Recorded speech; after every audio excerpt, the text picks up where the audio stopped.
One of the money-saving secrets that flight crews often do is when they buy food, they buy the largest available meal that would give them the best price. They do not eat that whole meal.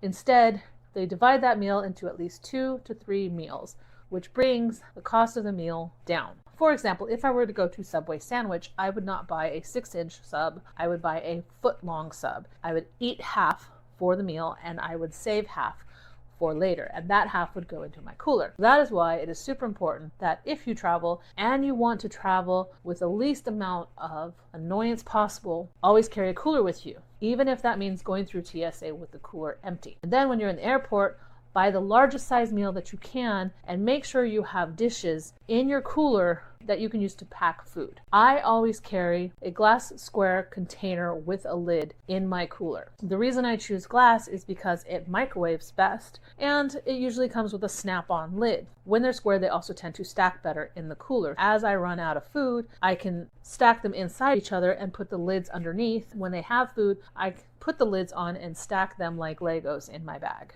So I always have glass jars with lids. I always have ice packs. I always have a cooler.